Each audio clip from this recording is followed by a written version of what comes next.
Hey everyone, welcome to my show, My So-Called Fabulous. Welcome everyone. It is so great to talk to you and actually see one another. I'm not really seeing you, but you get to see me on YouTube now.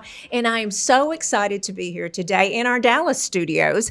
And hey, gals and guys, if you grew up in the late 70s, 80s, which I certainly did, my goodness, every Wednesday night, Central Time, 9 p.m. Were you watching Charlie's Angels? Because I certainly was. And you know what? My mom, she wanted me in bed by 9, but I would sneak in and watch it. And I got to see all of the Angels every single week. My goodness, 1976 to about 1981. So my high school years. And it was such a great, iconic time of strong women. And I look now at strong, successful women, and one of those being Farrah Fawcett. And Farrah Fawcett, I remember so much about her, and she was Jill on Charlie's Angels, and we are talking about her today, and we have brought in her best friend today, Alana Stewart. Alana, welcome to the show. Thank you so much. Happy to be here. So great to see you. You're in from California. You're in to celebrate the life of Farrah Fawcett and what she did, right? Well, we're doing a big event, as you know, here on October 20th, our Tex-Mex Fiesta. And it's for Farrah's Foundation to raise money for Hope Lodge, American Cancer Society, and also our scientific partners, Stand Up to Cancer. So, well, we're so excited about the event, and I'll be there for sure in October, and I want to talk about that. But let me talk about you just a little bit. You are an actress. You are a writer, best-selling author of 2 books, amazing woman. You have such a lineage.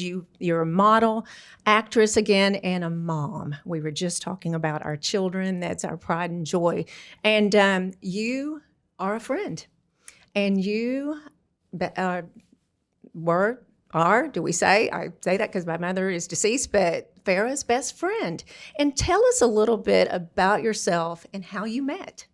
Well, Farrah and I met in the early 70s when we were both in California. We'd both just come to LA and we were up for commercials. So we were out there doing the auditioning, and we'd be at the same audition, and we'd see each other and we'd say hello. And I always thought how pretty she was. And then Charlie's Angels came along, and the red bathing suit poster. Oh my God. Still the best-selling poster of all time, right? And she just shot to fame. I mean, it was like overnight, you know? And I remember I played in a celebrity tennis tournament, and my partner was Valerie Perrine. And neither Valerie nor I could play tennis worth a hoot. So we got really short, skimpy tennis outfits so we could at least, maybe people would look at the outfits and not how bad we were. And Farrah just came in and she just won hands down. And I remember at the end of the game, there were hundreds and hundreds outside the clubhouse of screaming girls, screaming her name.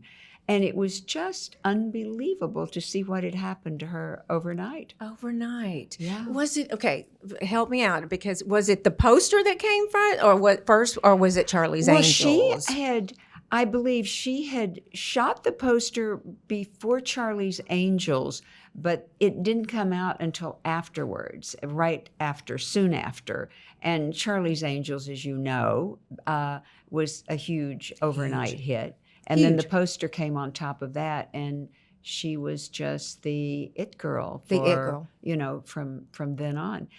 But we didn't really become close friends then. We really didn't meet again until I think it was 1979, because I was pregnant with my daughter, Kimberly, and I went to a party with my ex-husband, my husband then, Rod Stewart. Husband is what we call him, right? And yes, and Farrah and Ryan had been going out for a short time, and they were there, and we sat together, and we started talking, and we really connected over our Texas roots, and we became friends, and our friendship grew over the years, and, at the end, we were really more like sisters than friends. I mean, I have read your books and I have listened to you multiple times. You were sisters. I mean, it's just like you were such a connection. I mean, best friends, like family. It's more funny, than family, right? It's funny you say that because, and this, I didn't intend to talk about this because it's hard, but she was in the hospital and she never came out of the hospital this last time. And I was holding her hand, and we were talking, and I said, you're like my sister. And she looked at me, and she's still, she was very ill, and she just whispered, more than sisters. Oh, and it's true. Yeah. Yeah. When you said that, it just, it took me back, to that place. And it's true. We really were, in a way, was certainly as close as sisters, Right. if not closer.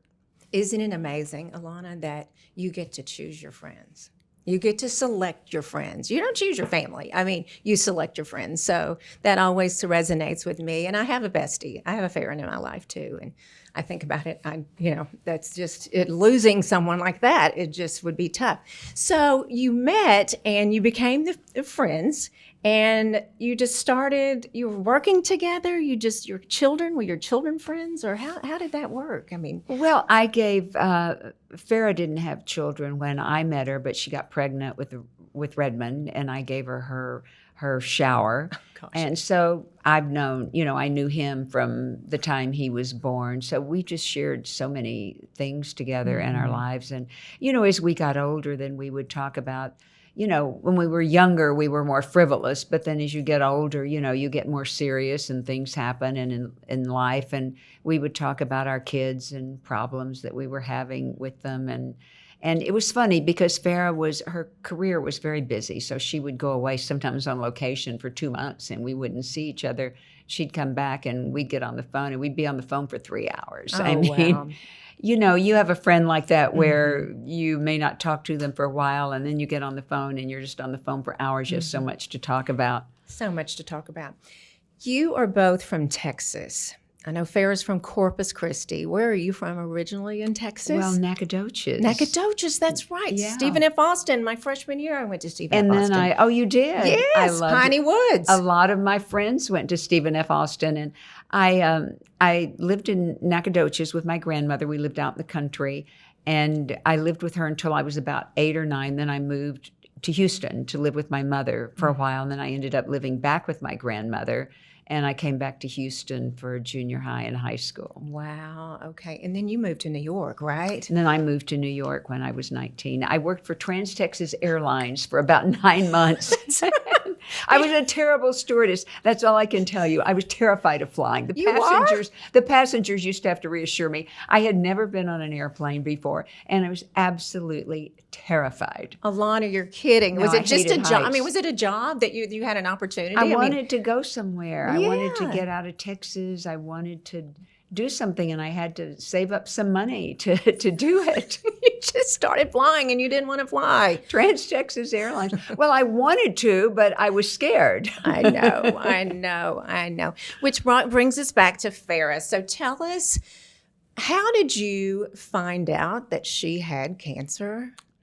Well, I was in Germany with my kids were both there, and George was there. I was at a clinic in Germany, and I had gone for some health treatments because I had Epstein-Barr and a few different health issues. And so I had gone there for treatment for that. And my daughter and my son came along with me, and my daughter came in. My daughter was in her 20s, I guess, and she came in and she said, "Mom, does Farrah have cancer?" And I said, "No, of course not." I said, "Oh, that's that National Enquirer again, because they hounded her." Mm-hmm. And I said, "They're just, the tabloids are always making up that crap." Right. And so I just got this funny feeling, though, and I called her, and it took a long time for her to get to the phone. And she came to the phone, and I said, "Are you okay?" And there was a long silence, and then I just knew my heart sunk. And she started to cry, and Farrah didn't cry very often. She was strong. She was really, really strong, and she told me, yes, that she had cancer. She'd been diagnosed with cancer, and they wanted to treat her there in LA, and she was starting the treatment like the following week. So I flew home so I could be there for her treatment. She went through about 6 weeks of really brutal radiation and chemo. They alternated it, and it was really brutal. I had no idea. And she got through it, though, and she was starting to feel better. And 3 months later, they told her that she was cancer-free. And she was so happy. We were all so happy. I mean, we were celebrating. And then, unfortunately, it didn't last very long because 3 months later, the tumor had come back. and it had metastasized to her liver. She had 8 or 9 tumors in her liver. My goodness. And that at the time seemed like sort of a death sentence, it was a matter of time. And she was being treated at UCLA, and they were not sure what course to take. They were discussing it with other doctors and things. And meanwhile, she decided to go to Germany.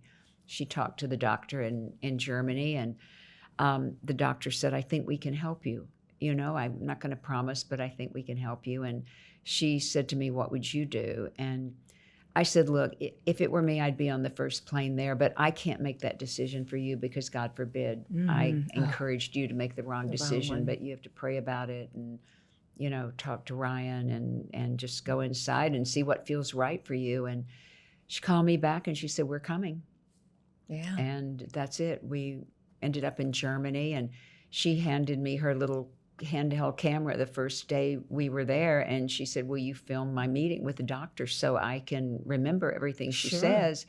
And we started filming everything. From then on, we'd film the procedures, and it was all for her, for her use. And then eventually people started hearing that we were doing this filming, and networks started calling her, and NBC called and said, we would love to do a documentary of this. And, wow. And she thought about it, and because she'd wanted to keep it private, but she'd gotten so many letters from so many fans and so many people that had said, thank you so much for being open about your cancer, because she had talked about it in interviews. The word had gotten out. I mean, she wasn't going to go public with it, but it got out in the tabloids and People magazine. And so she decided that she would just talk about it, and maybe be able to help other people.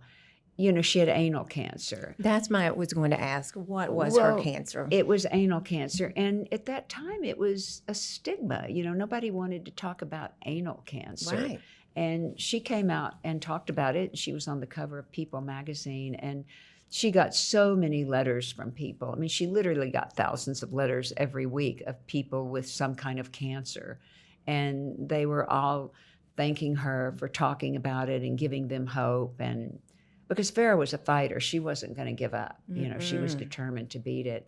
And she gave so many people inspiration and courage. And so she decided to share her story in a documentary. And I filmed the whole thing. It was just her and me. Is that right? Is that correct English? Her and me? And you know what? She and me. I didn't add to your bio, you're a producer. You're an engineer. I did everything. I mean, I produced it and filmed it. And there was no director, and there was no lighting, and it was just this little camera and the two of us. And two best friends. And we just did it. We talked about everything, and we just filmed it, and it was, strangely enough, I don't know how to explain it, but we were there for we went 6 times to Germany, and we were there for such a serious reason. I mean, she was fighting for her life, but we still had fun. Because Farrah was fun. We would laugh. I mean, some crazy German nurse would come in the room and it would really be a character, and we would be making faces behind her back and laughing. And, I'd come and get in her bed in my pajamas, and we'd have them bring us pizza. And we actually, as serious as it was, and many times painful and difficult, we also managed to have laughs and to have fun. Right. And so the documentary was the good, the bad, and the ugly. It was everything. Because she wanted you to film the ugly too, right? She did. I mean, there was once, I talk about this, she was throwing up all night long, and I wasn't going to film it because it was too invasive. And she said, no, film this. It's what cancer is. Right. And you did. Yeah. And some of it is tough.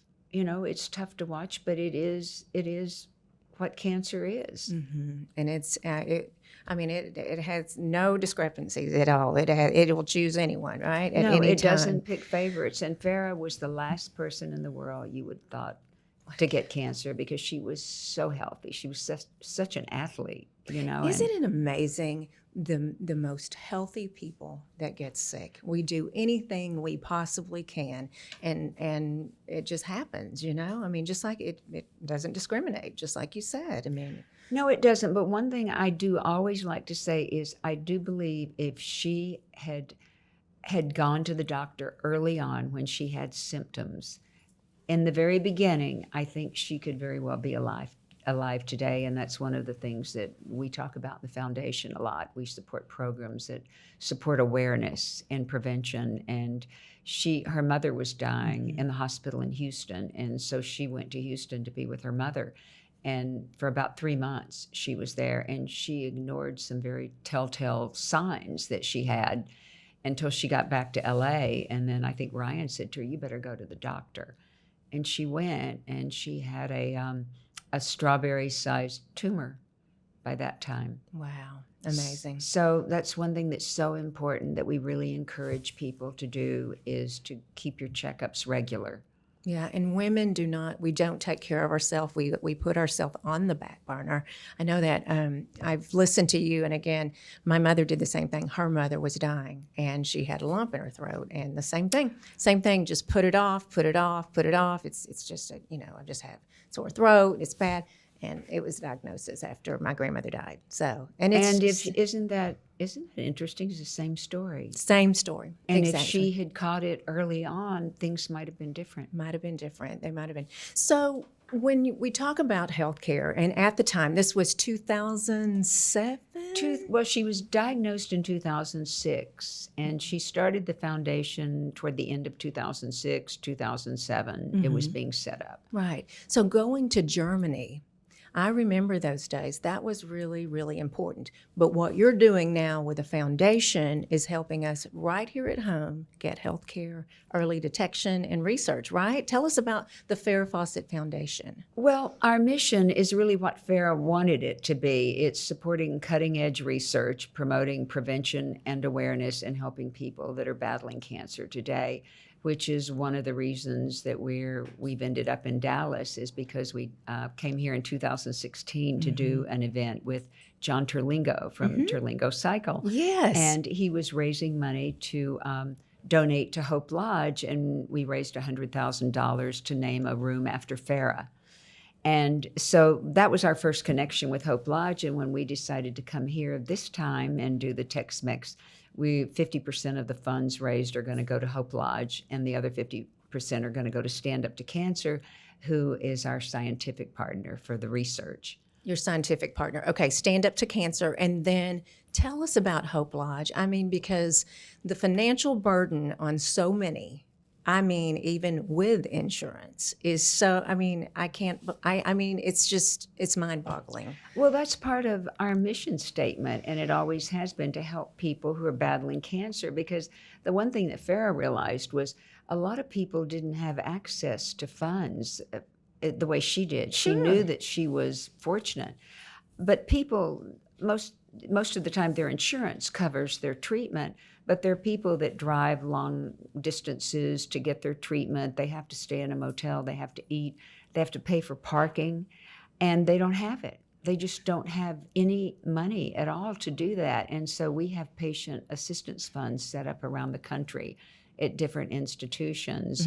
And one of the reasons we like supporting Hope Lodge is because they provide room and board and lodging and transportation for the people that are staying there to their cancer treatments. And it's a wonderful place. We were there 2 days ago, and we gifted them with a statue with one of Farrah's sculptures. Yes, and tell us, there's so many stories here, but a lot. I'm jumping around a lot, that's okay. I know. That's okay. So much going on. There is a lot going on, and you've had a busy week, of course. But what a lot of people don't know is she went to University of Texas, And she was an art major. Yes. Right? Yeah. So her sculpture, which you just donated, tell us about that. I mean, was she a Longhorn I mean, I'm a TCU Horn Frog, so. Oh, but was she a true Longhorn? Was she? Yes, she went to the University of Texas for a year. She planned on going, the whole time, and she was going to be an art major. She was an art major while she was there, and she started doing her sculpting and painting and everything while she was there. And then Hollywood called, and we know, the rest of that. The rest is history. The rest is history. But she continued doing her sculpting and her art always, until she died. Right. She was doing her, she loved sculpting. She always had a room. She had a room in her house that was dedicated to her sculpting. And she also was a wonderful artist. Right. And she made these beautiful sculptures. I have one in my house. She gave me one for Christmas one year, and she would give them to her friends. And when she died, she bequeathed them to the University of Texas. Yes.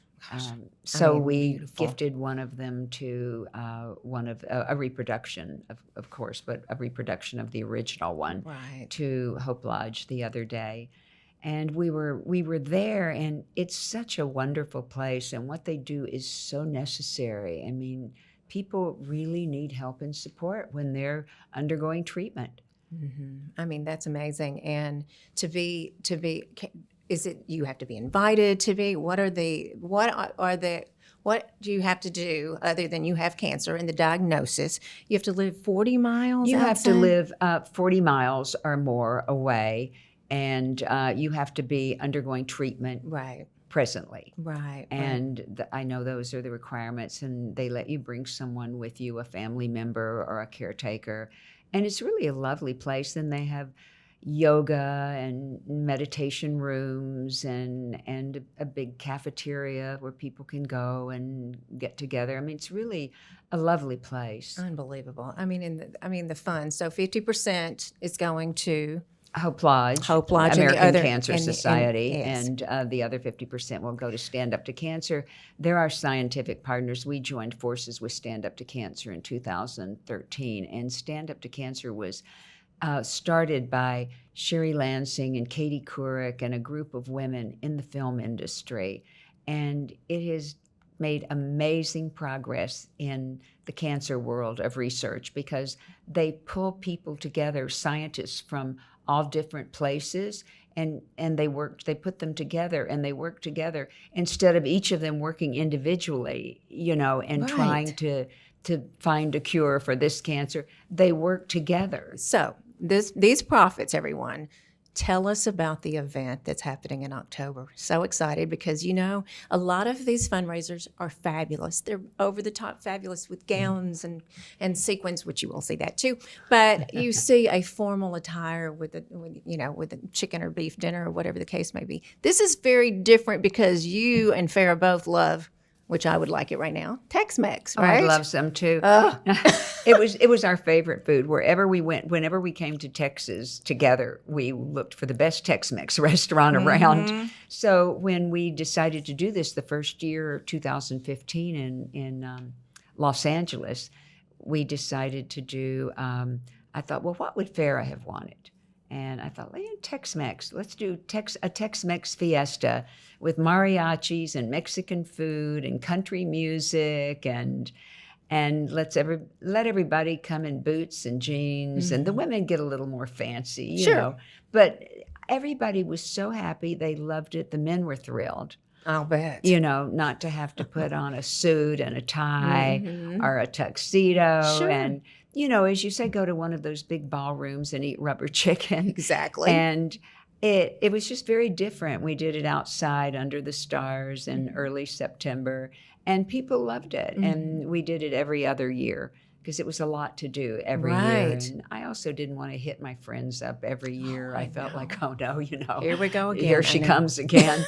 Run. But it also gives people some space so they can look forward to it. Sure. Instead of starting to dread it, Oh, yeah. And then this year we decided to do it in Texas, partly because of Hope Lodge and the connection that we did have through John to Hope Lodge. And also because a lot of people have said, why don't you do something in Texas? It was Farrah's home state. And so Dallas just seemed like the right place to do it. And we already had a relationship with Hope Lodge, and it just made sense. So we decided to do it here. It does. So it's October. So we know the menu. October 20th. We know the. So who will be invited? I mean, everyone. My listeners can go on your website and. Anyone that wants to buy a ticket can go onto our website, thefarrahfawcettfoundation.org, and there's a link there, and you can buy the tickets. Right. And it's going to be a lot of fun. I think we've got Sheryl Crow performing. That's really amazing. exciting. How fun to have her. We're so excited about that, and we've got George Hamilton, who's going to agree to MC it. How fun. My ex-husband. I didn't give him any choice. You didn't. And he didn't have a choice. Sorry, George. And my dear friend Jacqueline Smith, who is Farrah's dear friend and her Charlie's Angels co-star, is co-hosting it with me. And we're honoring Linda Gray from Dallas. Yes. How wonderful. She's a wonderful woman. She's a big cancer advocate because she lost her son to cancer a few years ago, and she's been a big supporter. So we're honoring her, and we're doing a tribute to Ryan O'Neill. We're giving him an Angel Award because he's been an angel to us and been so supportive of the foundation and of Farrah, of course. Absolutely.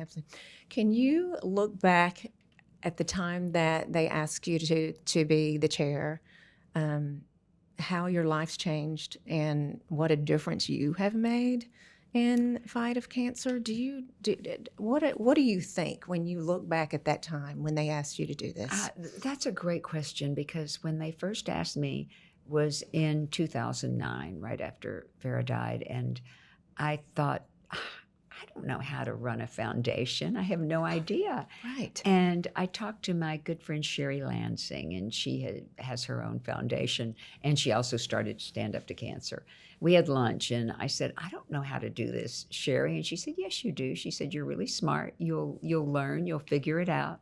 And so I did. We got a foundation attorney, and I learned all the ropes and the ins and outs, and I never thought it would be a full-time job for me. I was just going to do it, is to give back and to keep Farrah's memory alive, and to do it in her name and her honor. And it has really become a full-time job. And I have to say I really love doing it because I always wanted to do something to give back, and I could never quite figure out what area that I wanted to focus on. Did I want to help children? Did I want to help animals? And obviously all of the above, but this came to me. And, I think that happens in life. Sometimes we just put the desire out there in the universe, and then God brings us what God wants us to have. So I kind of feel like this is what I'm supposed to be doing. Well, you're doing an amazing job. I mean, I know she is smiling down at you. You know that, right? I mean, Oh, I feel her all the time. Sometimes when I have to make a decision about something, I'll go, Farrah, I need help here. What should I do? And there'll be one particular direction I'm thinking of going, and I call them the Farrah chills. I get these Farrah chills when it's a yes. Oh, dear. I just got chills. So I know she's there. I know she's looking over us. She is. So if you have one memory you could share with us with your friendship, is there one thing that just stands out when I ask you that question? It just jumps right out at you. Well, there's so many things, but the one thing that just is so Farrah that it's reminiscent of Texas. We were in Germany, and she had just had a procedure in Frankfurt, and we had a 4-hour drive or 5-hour back to where we were staying outside of Munich. And she was in the back of this van, and the driver from the clinic was driving us. And suddenly, in the middle of the night, off the German thruway, there's a Whataburger sign. Now, who knew they had Whataburger in Germany? So I said, Farrah, there's a Whataburger. She said, pull over. Oh, no, a Whataburger. She said, pull over now. In Germany? In Germany. So we pulled over, and I said, what do you want? And she said, I'll go in. I said, you can't go in. You can't walk. You're not supposed to get up. And she said, I'm going to get up.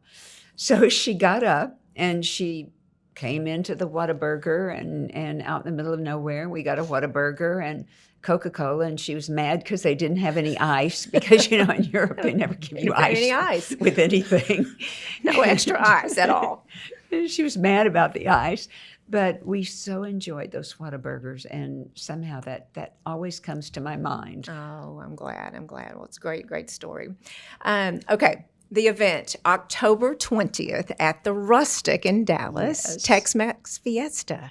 Cannot wait. I mean, I'm looking so forward to it. Now, tickets, you can purchase tickets, and again, the website. The Farrah Fawcett Foundation.org. Well, thank you so much for being here today. I mean, you're just a blessing to so many, and we appreciate all the hard work that you do in fighting cancer.